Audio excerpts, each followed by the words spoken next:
raw, uncut, and unapologetic. Welcome to Men Talking Mindfulness with your hosts John McCaskill and Will Schneider. Here we focus on helping men and those with men in their lives solve some of life's complex challenges through understanding the practices of mindfulness and how they can help. Each episode is in an environment free of judgment and criticism, with a focus on authenticity and inner peace. Let's dig in.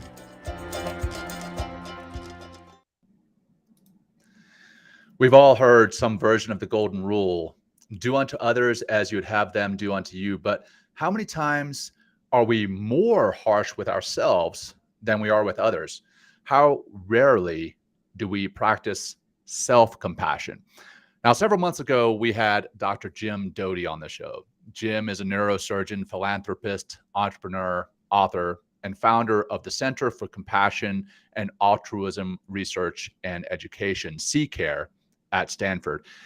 In his book, Into the Magic Shop, which we covered in that episode, Jim covers the power of compassion and how it serves as the foundation for so much else. Will is going through one of CCARE's courses right now, and I'm sure we'll cover what he's learning there. Very much looking forward to hearing all about that. Additionally, I recently listened to the Book of Joy while driving to Texas with my mom. Again, that's the Book of Joy. In the Book of Joy, Archbishop Desmond Tutu and the Dalai Lama came together in Dharamsala, India, to celebrate the Dalai Lama's 80th birthday. And this is back in 2015 when Bishop Desmond Tutu was still alive. And they came together to create what they hoped would be a gift for others. In this amazing read, the two of them discuss how important compassion is, not only to help society run more smoothly and with more love and free of pain, but also for us to feel joy and live a more fulfilling life individually. They actually say to live a life of joy is impossible without compassion, and more specifically, self-compassion.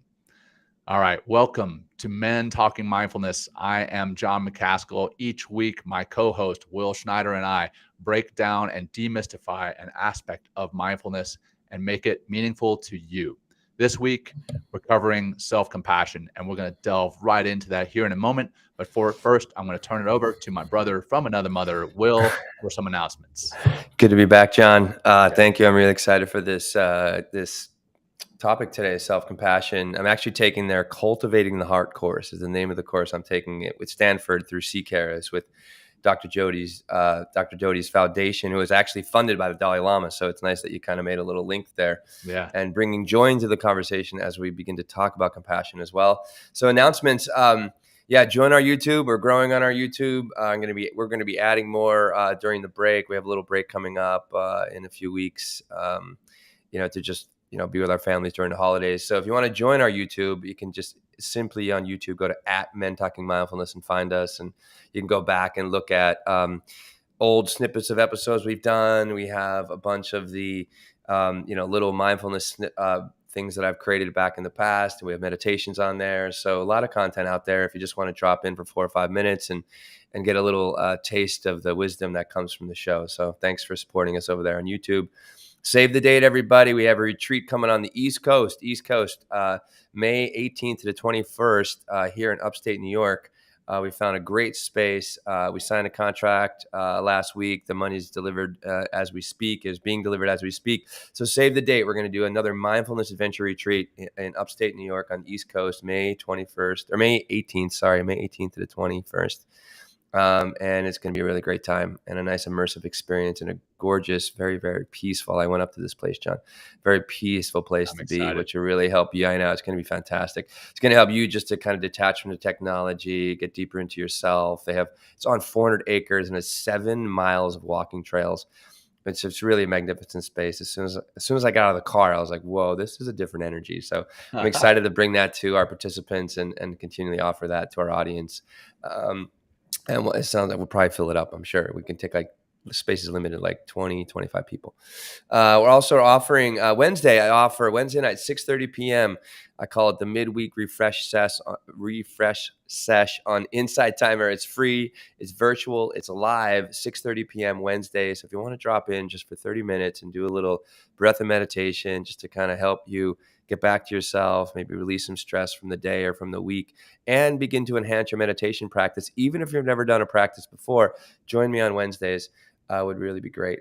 That's And that's 6:30 all p.m. Eastern, right? Yeah, Eastern time, 6:30 p.m. Eastern time live. And maybe you can drop that in the show notes, John. I'll put the link in here in the notes in a great way, because I'm gonna do it every week, and I have a little audience growing over there, and so it's just a great way just to kind of teach, in a free and live format. I thought it'd be great. And Will's got a lot of content on there, just like he does on YouTube. He's got a lot of meditations on there. It's not just this live stuff. You can check out Will and myself on Inside Timer. Shameless there for both of us. Oh, hell yeah, dude. The shameless. We're spreading the love, John. We're spreading the love. There's no shame in spreading love and mindfulness and peace across the world, right? That's right. Amen. Anyway, so little 5 breaths, John. You want to jump in and do that? Or you want me to? Yeah, man. I'll jump in and I'll lead it. Yeah. All good, man. And I need it. I was telling our EA this morning, Lindsay, that and this show is perfect timing on self-compassion. I had a little stressful morning with my kids, and it reached kind of a pinnacle point, and I noticed that I started to get upset, and then I got upset with myself for getting upset, and I started to beat myself up, and I was on this downward spiral, and I was like, okay, I've got to do the stop, right? STOP, which I know you're going to get into later in the episode, what that means. But I needed that. And now I need this 5 breaths just to calm myself down and get back into the state of peace, the state of readiness, the state of calm. So for those listening, for those watching, whatever is safe and comfortable for you, get into that position. And then just bring yourself and your attention to your breath. And let's begin by emptying our lungs, bringing that navel to your spine. Empty, empty, empty. And this is where we'll start. Deep breath in through your nose, filling your lungs all the way up. Noticing that fullness at the top, holding it, and release, release, release, emptying all the way out, holding empty at the bottom. That's 1. Deep breath in, filling that belly into your chest, center of your chest and top of your chest. Hold at the top and release, release, release. Holding empty, empty, empty, appreciating that emptiness. Deep breath in from the bottom to the top. Hold at the top and let it go. Let it go nice and slow, slow, slow. Empty, empty, empty. Deep breath in. Feeling that breath, your breath, coming into your lungs, holding at the top, and release, release, release, empty, empty, empty. Last one, deep breath in, feeling that, noticing it, being with it. Hold at the top, and that is it, letting it go, letting it go. And now bring some movement into your body, moving your head around, rolling your shoulders, maybe moving your fingers. And if your eyes were closed, blinking them open. And here we are talking about self-compassion and how important it is. And one of the things that we always do, or not always, but at least a lot of the time try to do, is define what it is we're here to talk about. So let's define what self-compassion is. Will. Okay, should we start with this quote by Kristen Neff, who's like a modern day kind of sage around compassion? Yeah, she's great. All right. I'm reading her book right now. It's fantastic. Which one? It's entitled Self-Compassion. And okay. It's actually, we've got some snippets from the book that I pulled off websites that I didn't realize were in the book until today. So and she has a lot of TED Talks and YouTubes and stuff out there as well. And we reached out to her to get her on the show. So hopefully that'll materialize. Okay, so here's a quote. Hey, if you're listening and you know Kristen Neff, Hit up the We would love it. MTM. We would love it if you guys could connect us. Yeah, thank you. More brothers and sisters need to hear this. Everybody That's right. needs to hear about more self-compassion. So here we go. I'm going to be very self-compassionate and try not to fuck up this quote. I'm just kidding. Just kidding. All right, here we go. You may try to change in ways that allow you to be more healthy and happy, but this is done because you care about yourself, not because you are worthless or unacceptable as you are. Perhaps most importantly, having compassion for yourself means that you honor and accept your humanness. Things will not always go the way you want them to. You will encounter frustrations, losses will occur. You will make mistakes, bump up against your limitations, fall short of your ideals. This is the human condition, a reality shared by all of us. The more you open your heart to this reality instead of constantly fighting against it, the more you will be able to feel compassion for yourself and all other fellow human beings in the experience of life. That's beautiful by Chris. That's awesome. That's Kristen Neff. Beautiful quote by her. Yeah, so that's kind of our nice baseline here. So really what I'm gathering from this, John, as I read it, is accepting our humanness, accepting our flaws, accepting the way life flows, wins, losses, ups, downs, sadness, happiness, like relationships fail, I fail here, I win there. And just really self-compassion seems to be a great elixir, if you will, that just allows us to be present, which is a big part of what I learned during the Cultivating the Heart during the Sea Cares. Is like really just compassion really helps to be present, and it allows us to when things do not go the way that we want, or we begin to get subsumed by negative feelings or something like that, like self-compassion. That's what we're calling the self-compassion to the rescue, because it really makes a huge difference, because it really begins to wire us into, okay, I'm just human, and humans are flawed. We're completely flawed. How about yourself, John? What jumped out from that quote, and it's similar to love, right? It's not the same. Self-love and self-compassion, not the same. Right. But I believe it's similar in that we talk about, or people talk about, that you cannot love others without loving yourself first. Mm-hmm. Well, you can't truly be compassionate with others, which we all know is so important to so much else. It's a part of love. It's a part of a functioning society, a healthy functioning society. It's part of a functioning, healthy relationship with your friends, your colleagues, your romantic relationships. But you can't do that without self-compassion. If you're completely beating yourself up all the time, then you're not practicing self-compassion. And then that leads to beating up others, resentment for others, resentment for yourself.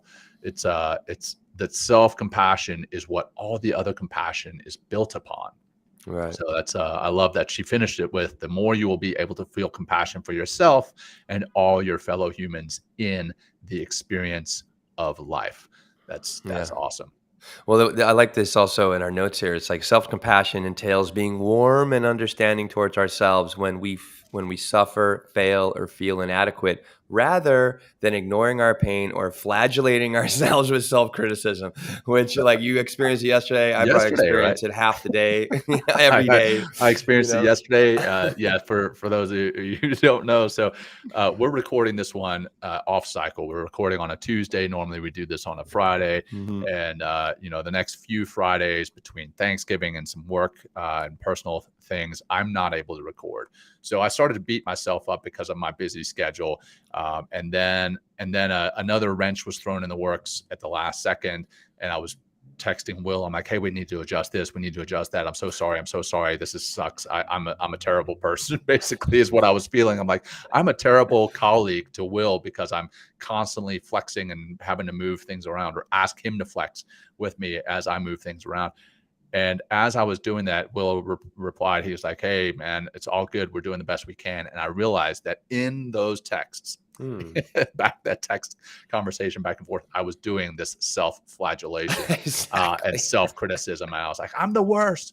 And then I was like, hey, you know what? Maybe I need to practice some self-compassion as we prepare for our episode on self-compassion. Yeah, for real. So yeah, man. Well, good job. There's a bunch. We can keep talking about our personal experiences if we want, John. I have a bunch of notes that we can kind of run through that are really I Yeah. kind of, talked about or was running through in preparation for this. Actually, this Wednesday is our eighth of the last week of 8 weeks with the Cultivating the Heart course, and I'm learning a ton. Yeah. Tell us, man. What are Okay. you learning? Well, I'll give you some snippets and then we can dive a little bit deeper into the notes. So I thought it would be great to move into the power of self-compassion. A big component of self-compassion or of compassion in general and self-compassion as well is being an active listener. Right. And what does it mean to listen on the inside? Is like, that with the practice of meditation, the practice of mindfulness, the practice of self-compassion is all about going inside, going on the inside, going on the inside. And we go on the inside, we get quiet, and it helps to find our breath and release stress by, staying active and meditating and all the things we talk about during the show. We get into that intuitive, we get more in touch with this whatever is going on the inside, this source of love and kindness and inspiration. And so we can listen to that and actively maybe kind of listen to that and follow that in some ways, but also in our relationships outside, other than ourselves, just to simply actively listen to somebody and hold space without judgment. And kind of, I like the way that one of our teachers described it as going along for the ride with them as you listen, instead of and let things happen instead of, active listening. I thought is not, where's my notes here? It's not trying to fix things. Yeah. Okay. Yeah. Where is it? Where? Not trying to fix their problems, not trying to solve things, not trying to negotiate in some ways.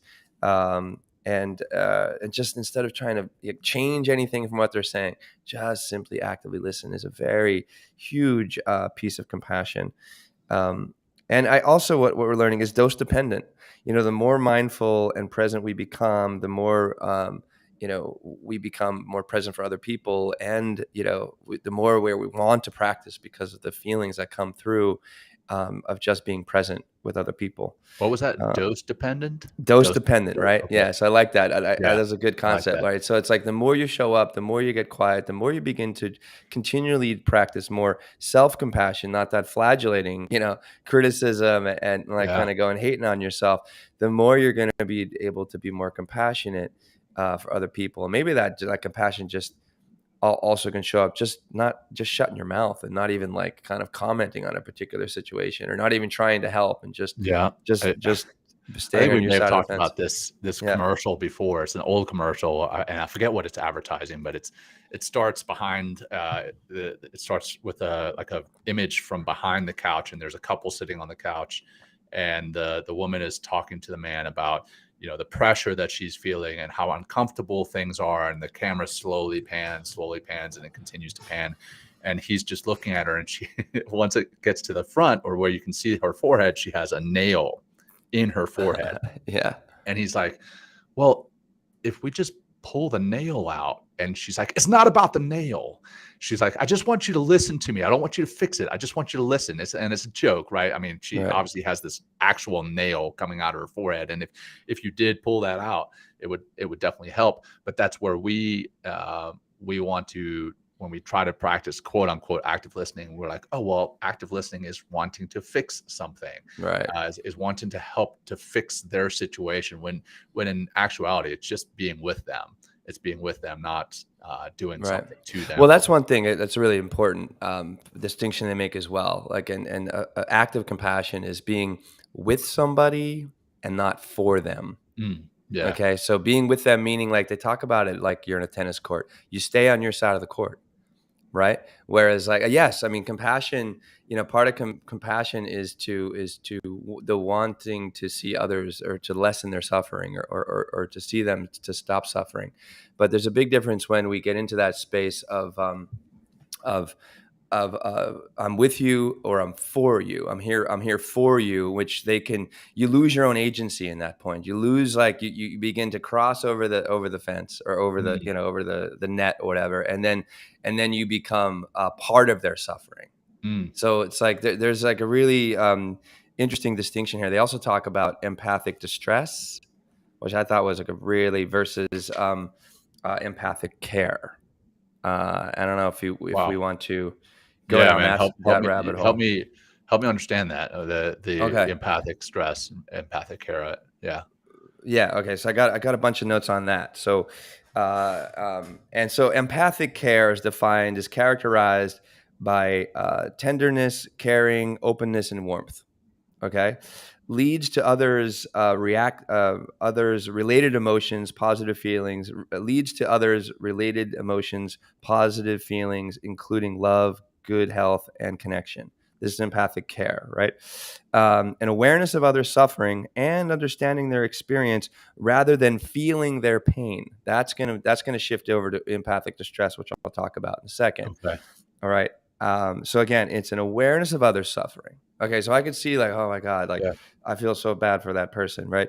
Right. And understanding their experience, right? That's like kind of being human with them, Yeah. right? Rather than feeling their pain, so not taking on someone's pain, Okay. right? I know, like, I had a friend a long time ago that when I was going through this course, she's just a lovely, lovely, lovely woman, and she's deep into her practice of meditation and yoga, and she works in, like, the social media industry, and, like, a social media presence for people and companies and stuff like that. And she would go into class and she would, like, start to, like, cry, because someone else was, like, really upset, or she can feel someone else's pain or something like that. And her teacher was like, well, ask yourself, or ask yourself, is that your pain? And if it's Mm. not your pain, right, then you're going into empathic distress and Mm. causing pain for yourself. Okay. Okay. So and And then I know again, that here's those who are true empaths, yeah, this is something that they struggle with. Like, they yeah, can't exactly. they can't Yeah, drive down the road and see someone like a homeless homeless person or something. Right. Right. without really taking on that Yeah. stress, that distress. Right. Right. Now I'm starting to see the difference here. Yeah, and the last thing it says here in the notes, it's an understanding that it's their pain. Okay, again, it's their pain. It's there. I'm here with you. I'm observing, right? But I'm not necessarily, like, here to rescue or pull you out of your pain. And Okay. there is obviously a fine line here, because you do want to help other people, but it's Yeah. like, um, so how to increase empathic care, I thought was good. So there's two ways, through mindfulness awareness that it's happening, and a focus on the present moment, right? So it's the ability to be where you are, doing what you're doing, aware of my body, mind, and my environment, and being present to what's happening, and non-judgmentally accepting. This helps to regulate our distress. Okay, so that's so one way. Again, increased empathic care is being mindful and being aware and being in the present moment, and being aware of my mind, body, and my environment. Okay, but not necessarily, um, you know, so not necessarily, like, trying to necessarily do anything. Okay, and second one is awareness that this is not your suffering; it's theirs. And again, this is your pain, not mine. I am here with you, not for you. And these phrases remind me that I can even make a moment, or I can take a moment, sitting back and feeling and sitting on my own 2 feet on the ground here, and here present with my own agency. So it's just like, so I hope I'm making sense of that. Yeah. Any questions there with No, empathic that's care? helpful to kind of understand the two. So Well, it we're gonna sounds as yeah though we're yeah. empathic care Mhm. is closer to compassion than It empathic is distress, compassion. right? Well, Yeah. empathic distress, we're going to go, here's a whole thing here, right? Here, what is empathic distress? And again, this is the opposite. When one feels distressed or gets triggered over another person's suffering. Mm. Okay. So this is taking on someone's suffering. This is imbuing it and feeling it, and then being like, maybe you're in tears, and I definitely do. I get sad, when I Sure. see people suffering, Of course. and because I'm a human being, and I'm definitely an empathic, but I don't go deeply into distress, One time I did. I was walking. I was here up on 23rd Street in Manhattan, and I walked by. Oh, this is so hard for me. I walked by this woman, and she had 2 young kids next to her, and she's looking for food. And I was like, Mhm. oh my God, I just immediately flipped out. Walked into the store next to them. There's like some really cool like grocery store next to them. I bought them like $40 of groceries and put the bags next to them on the way out. Like Nice. I couldn't help. I couldn't help Yeah. myself. To see the kids. I was like, Yeah, of oh course. my God. Like, right. Anyway. So I guess I was acting in empathic distress, but I really just feel I needed to do something because I didn't want to see anybody, especially those kids, go hungry. Okay. So that's the first part.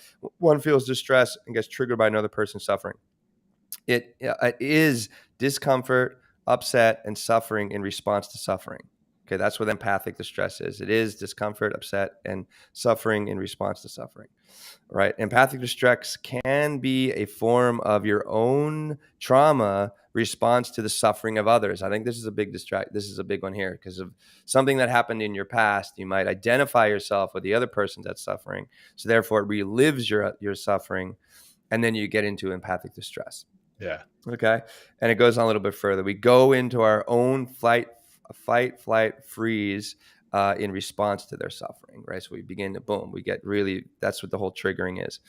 It leads to self-related emotions, stress, poor health, burnout, and withdrawal.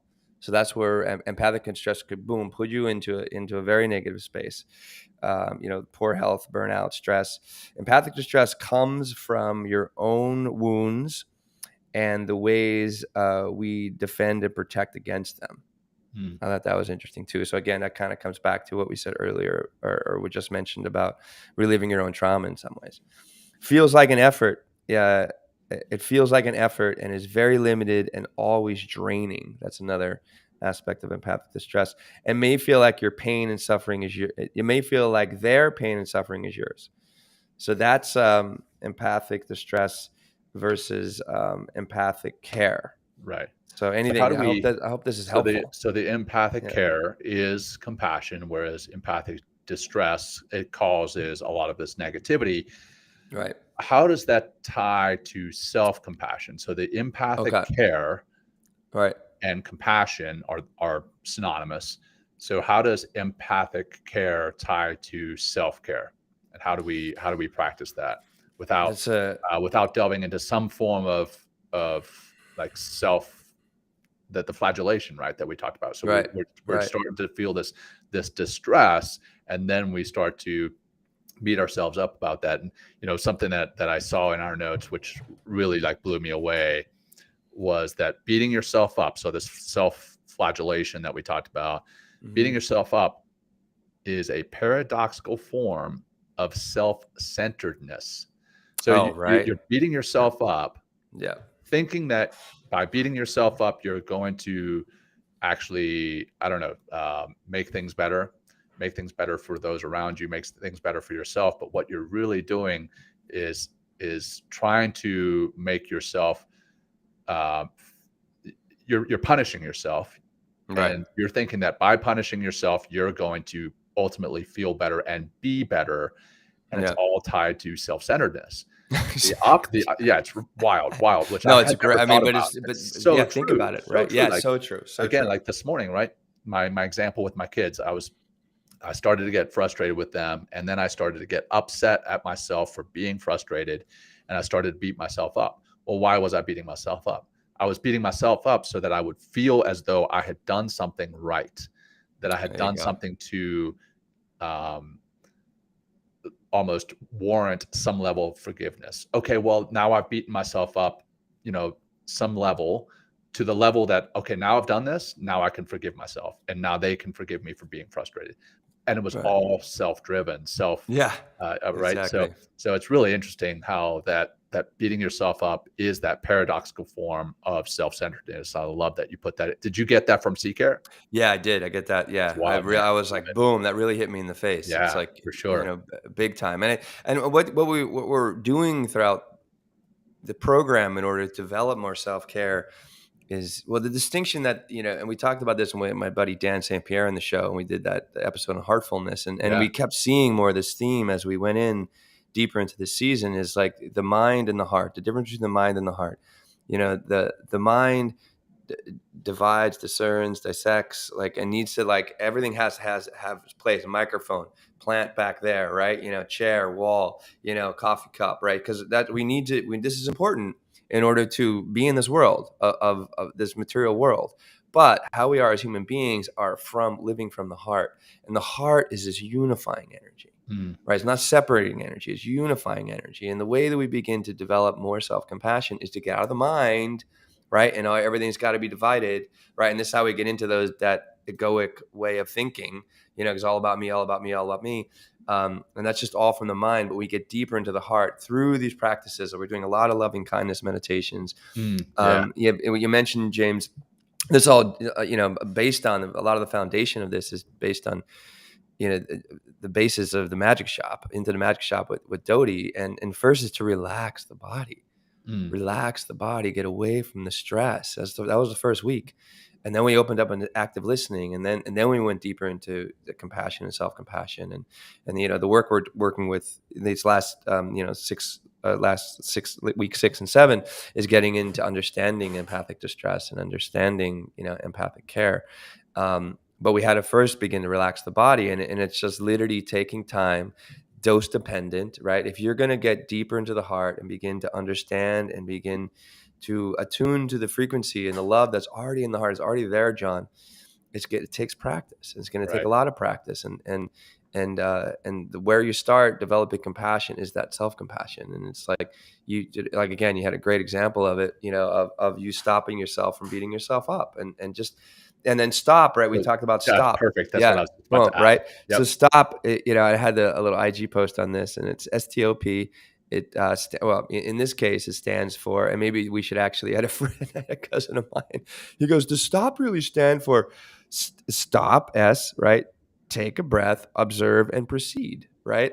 So Yep. I was like, Jack, I don't think it does, but I wish that's what it fucking actually meant, he right? thinks He thinks like every stop sign is an acronym. Let's make it that way. Like, you got to stop. You got to stop at the stop sign. You got to take a breath. You do have to observe what's going on and then proceed. So maybe he's right. Maybe that's what it's been the whole time. What I would add to this is proceed with kindness. Yeah. You know what I mean? Proceed with self-kindness, proceed with kindness for other people. You know what I mean? So it's like, and taking that breath, that's why we do the breath. That's why we do the breath in the beginning. Calm down, right? Observe because once we calm down, we're able to observe in a present way. And when you're more present, we're naturally more compassionate because we're not all up in the rage or whatever, or the dissection of the mind. And we're into the body, into the heart, and then we can proceed. And how many times we say it, John, or how many times have any of us who's listening, have heard it in so many different places? It's like, it's amazing what loving kindness can do, and patience, and all the qualities and values and virtues that come with being kind and being compassionate, and on the doors that open up, and the conversations that happen, and the opportunities that come your way, and the relationships that begin to happen in your life by being more present, calm, and compassionate. It's like it's really just, it opens up so much. So go ahead. Well, I want to, we've been talking about self-compassion for a while, right? But the word itself, self-compassion, or the words, they get a bad rap, right? You talk about, okay, well, you're being compassionate towards yourself, but that's really just weakness. It's self-pity. And this is coming off of Kristen Neff's website and her book. She talks about what misperceptions there or misconceptions there are about self-compassion. And one of them is that it's self-pity. The next one is that it's self-indulgence. And the next one is that it's self-esteem.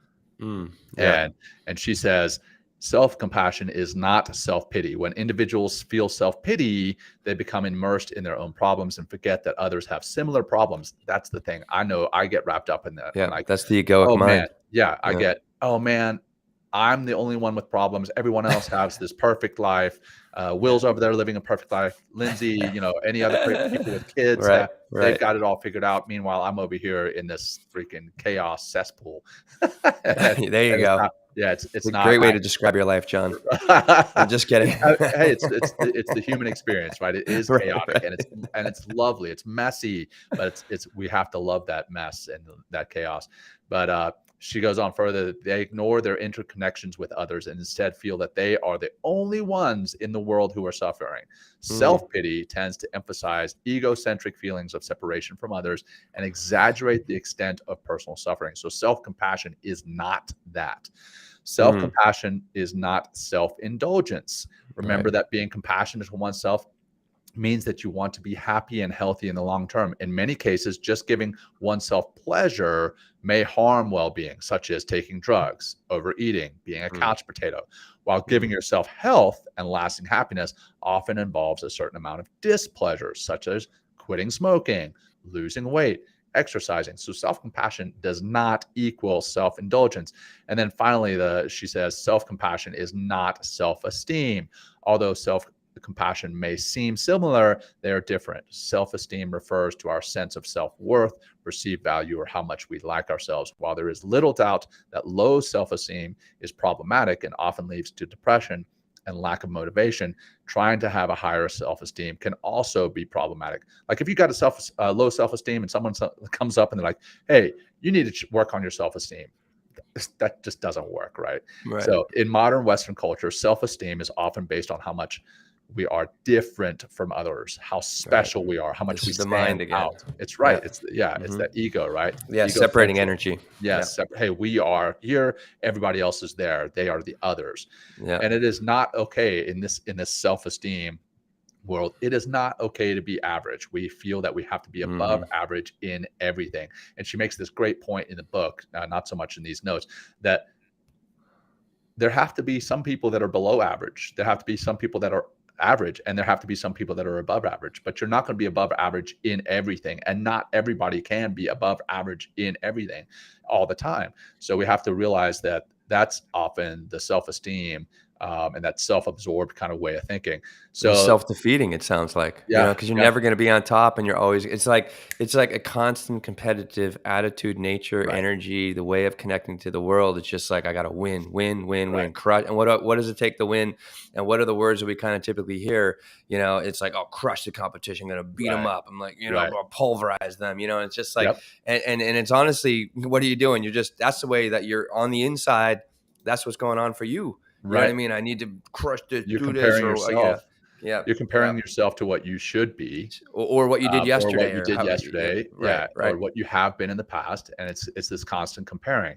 Mm-hmm. So, in contrast to self-esteem, self-compassion is not based on self-evaluations. People feel compassion for themselves because all human beings deserve this compassion and understanding, not because they possess some particular set of traits, not because they're pretty, not because they're smart, not because they're talented.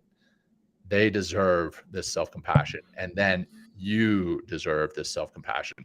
So I wanted to make sure, as we're talking about this, kind of like people may perceive this word as kind of soft, and they may perceive it as something it's not. I wanted to make sure we used Kristen Neff's kind of outline there to describe what it is not. Now, that all said, let's talk about how to cultivate it in ourselves. So I'm sure through your C-Care course, you've been talking about that. Let's 3 talk steps, about that. brother. 3 steps. The 3 steps. Okay. And this is again, dose dependent. It's a work in progress. So first is being aware of our suffering. So those meditations I've been doing at 6:30 p.m. on Insight Timer, like the first several weeks that I started doing this. I think I started like 5 or 6 weeks ago. Well, I did this self-compassion meditation, right? Nice. And you can do, and you can do this. I will eventually, I promise you and our audience that I will do a self-compassion meditation and I'll put it on the platform for us. Heck yeah. Yeah, definitely. So first is being aware of our suffering. Okay. So therefore we got to get quiet. We got to sit, we got to breathe. We got to go on the inside. Right.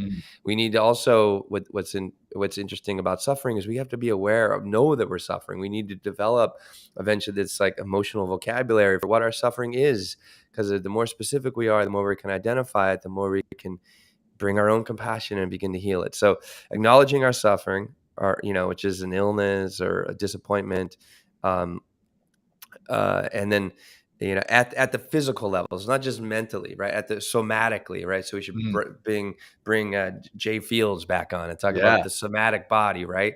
Because it's all like I can feel like, I mean, when I feel anxiety a certain way, I feel even just say I feel lost in a certain way. It's just, oh God, and I feel, agitation or rage in a different way in my body, so we have to begin to identify these things. And we acknowledge in our body. So those are, and also this is important, and this is a work in progress. And what I'm going to do next, John, I'm going to go after the CCARES course and study NVC, nonviolent communication. And one of the greatest contributions that Marshall Rosenberg has brought to the world is the fact that we are our needs, and most of us are, the way we express ourselves, the way we begin to communicate in the world, or the way we act in the world, is a tragic expression of an unmet need. And I was like, whoa, right? A tragic expression of unmet need. So once we get to know what that need is, and need on the inside, then we can actually go out and do something about that. They gave us a whole list of like 80 words of like all different needs in 6 or 7 different categories. Like really fascinating to go down that and realize like, oh, when I'm suffering, a need is not being met. And if I know what that need is, then I can actively go out and satisfy that need. So that's like the first step here of self-compassion. Second, which I really love, and it comes back to empathy, right, is a recognition of common humanity. You kind of touched on it a little bit earlier, John. Like, about that right? One too. Yeah, and this is huge. Like, I've been doing this meditation every time that I realize that I'm not the only one suffering in this world. I'm not the only one that has suffered in this particular way. Considering all the billions of human beings that came before us, right? And all the billion. Apparently, I just saw an article: 8 billion people now on the planet. Of the 8 billion souls that are on this world, someone is suffering almost exactly like you are, but just in a different place, right? And just having that common humanity begins to draw a sense of empathy on the inside. It's like, oh wait, there's like, I'm connected to others. I'm connected. There's like a common humanity that really helps us it helps me as I'm going through this course to realize that it gets me out of my egocentric suffering. It's like, oh, it's like all about me, whatever, right? Yeah. So this is some notes here. Someone else has been here too. I'm not alone in this. It's relief for not being alone. This is that recognition of common humanity. Growth within the heart, right? So your heart begins to expand, which is great. Coming back to the heart energy, right? The unifying it. The heart begins to expand because of the empathy of just the mental recognition that you're not alone. And what it does, it keeps us away from isolating, hiding, and not talking about it. Okay, so that's what a common humanity does. Because Kristen Neff with the common humanity, because this is also within her recommendations on how to develop that self-compassion. She says it's recognizing that all humans are flawed. We are all works in progress, that everyone fails, makes mistakes, and experiences hardship in life. And at some point in the book, she's like, oh, wait. She has a little sarcasm that she injects as though she's speaking to God or her heavenly being or whatever. And she says, whoa. I thought I ordered the life that was free of flaws and free of challenges and free of obstacles. Yeah, exactly. There's no such thing, right? There's no such thing. And she talks about specifically like being on a playground and looking around and realizing that all these mothers and fathers who are there with their kids, they've all got their own unique challenges, but they have challenges within parenting. And then those children have challenges as a child, and they will have more challenges through their lives. None of us are going to make it through this life without challenges. None of us are going to make it through this life without failures, without falling on our face, without beating ourselves up. So we need to find how to cultivate this self-compassion. So I love that common humanity piece. Yeah. So last one, man, I know I rambled on there for a second. No, never ramble, John. I mean, I love when you're flowing. But also it's that common humanity. It's like, we're not alone, man. And we're going to be more willing to talk about it and to do something about it. And it's, as men, I feel we really suffer with not talking about our problems, not talking about our feelings, not talking about our struggles in some ways. And, I know I have a lot of men in my family that, and a lot of friends that I've known throughout the years that just refuse to admit their problems. And maybe Sure. that common humanity, like I'm not the only man that has ever suffered this way, could definitely do something that could just allow you to just let go of the ego and kind of step into, uh, you know, uh, uh, who we are, Right. or our common humanity. So, last one is self kindness and self mentoring. So these are two parts of this last of this third key here to developing self compassion, self kindness and self mentoring, and this is what it looks like. How can I be kind to myself? That's really kind of like the question here in this case. Um, uh, you guys are everything's popping. Okay, how can I be more kind to myself? What can I say to myself that will be comforting? Okay, so in that moment, what can I say to myself that will be comforting? So keywords, right? Or sorry. So kind. So not. I can't read my own notes. So kind words that are assuring, kind words that are supportive and loving to yourself, right? When you. So again, we identify first. We identify that we're suffering. There's an unmet need somewhere in that suffering, right? We have the common humanity, and then we begin to coach ourselves into deeper compassion by being loving, kind to ourselves, supportive, and assuring, and helpful self-talk, right? So what, again, can you say to yourself if you're having a tough time that is going to be loving and kind, and isn't instead of tearing yourself down, that's self-flagellation. So that is yeah, and then the course they go into self-compassion versus self-esteem, which really helped me to really open up, because I didn't realize I'm a big self-esteem guy, really Sure. big self-esteem guy, and that really, and there's a lot of ego in that, because I'm always trying to be like, oh, I'm better than that person, better than this person, better than that, I didn't do that, ha ha ha, and just Yeah. like almost like laughing in the face of other people's failures or demise in some Right. ways. It's like, oh, Yeah. I didn't No. fuck that Again. up. Yeah. It's like, Kristen Neff goes whoa, into like, that quite a bit yeah, in that her is book. It's exactly the opposite. the opposite. Yeah. The opposite. So Yeah. And, uh yeah. mhm. So if you That's what notice we yourself got. doing that, Mhm. and don't beat yourself up. Right. Notice it, and then take a step back and reverse it. Right. Yeah, And that's so exactly. the kind words towards yourself, the kind words towards towards others. If you notice something opposite happening, notice it, don't beat yourself up, and reverse it. I think Yeah. that's critical, man. And So if you're really, if you're out there and you can be a very critical or judgmental person, maybe a great place to start is not voicing that criticism or that judgment.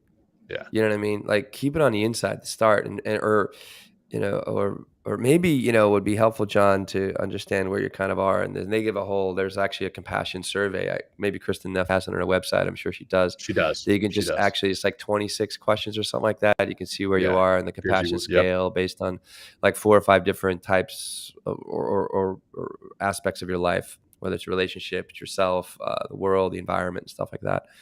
So if you are somebody that could be very critical, very judgmental, or maybe considered mean in some ways, it's like, it starts with self-awareness, and maybe just asking someone that's very close. It's like, am I an asshole? Or like, could I be a little kinder in this particular circumstance or situation or something like that, or maybe just look at your life. And it's just like, if you don't have any really close friends or really deep conversations with people, then, maybe there's something to be said there. You know what I Right. mean? Because maybe they, I don't really want to share myself and my darkness or whatever else is coming through me or my emotions with somebody that is just gonna like self-flagellate me or flagellate me with their words, and then I'm Right. like, so we're going to talk about on one of our episodes in toxic relationships, which Yeah. That's our very will be next coming one. up very soon. Yeah. Yeah. Yeah. Anything else, John? I think we No, can I think anything else you want to good. say? I'm going to roll Well, through the notes, but go ahead. I think that's a good place to end it. Right. We've defined it. We've talked about ways to notice it and be aware of it, and then ways to help to bring that self-compassion into your life, Right. without the self-pity, without the self-esteem, without the ego. So I think we've done a good job covering it. If you want more information, we're going to have that some of those books and resources in the notes, and we'll have it on our website. Kristen Neff is a fantastic person to read about this stuff from, listen to her videos or watch her videos and whatever else. So no, I think this is a good place to wrap it up, man. And C-Care is a great course. This 8-week course is very thorough. It's only like $425 for 8 weeks. It was like rather inexpensive for, 2 hours, every once a week for 8 weeks, which is good. And, and one thing I will say, like, because they talk about this in the program, it's like, if you want to, maybe you're a little intimidated or scared to practice self-compassion because you will be seen as weak, go to the people that you're closest with, whether it's like your spouse or your mother or a sibling, and maybe start to exercise and up your dose dependency, in order to understand what it's like to communicate from the heart, to speak from the heart. Because it's amazing when you do. It's just like, boom. That's when people go, oh, I felt that. It's because it's boom. It just comes from this energetic, and their, heart math is talking about, for years, studying the electromagnetic frequency of the heart and how we're all interconnected through the heart and through the mind. So it's like when you're speaking from this heartful, loving, compassionate place, people really receive, people really learn. So, but let's do this. Yeah, that's what I want to say. Yeah, cool. Yeah, I love it, man. Love it. Love where your head's at. Love where your heart's at. So good stuff, man. Yeah, you want to wrap it up with a closing practice? Yeah, let's just take a couple breaths, guys, and we'll finish this off. So ground yourself, close the eyes if you can. Let's exhale the breath out. And let's take a moment. Just put your little hand over your heart, or maybe both hands over your heart. Just take a couple of breaths here and just feel the pulse of your heart. And the deeper you kind of get into the heart, and don't stop thinking of it as the mind will, it's just an organ that like keeps us alive and keep the brain functioning. The more relax, taking those deeper breaths, and the more we get into this heart that we all have, we can really create such a wonderful life for ourselves in the present moment, and a wonderful future for us, ourselves, and also a past that we're probably less likely to regret. And it comes from this place in the heart. So we'll offer up that self-compassion meditation. There's no shortage of loving kindness meditations out there. So maybe that is a great path forward. Let's take a big giant breath in. Hold at the top, feel the heart for a moment. Exhale, let it go. We'll do one more inhale. Exhale, let it go.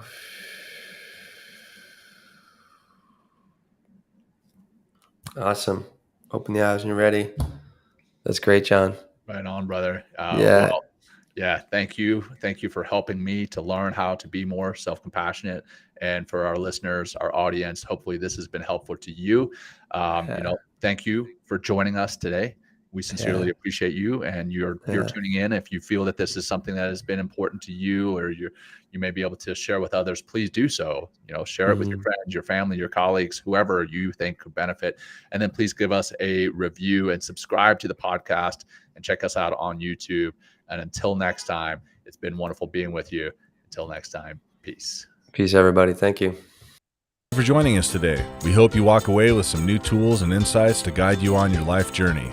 New episodes are being published every week, so please join us again for some meaningful discussion. For more information, please check out mentalkingmindfulness.com.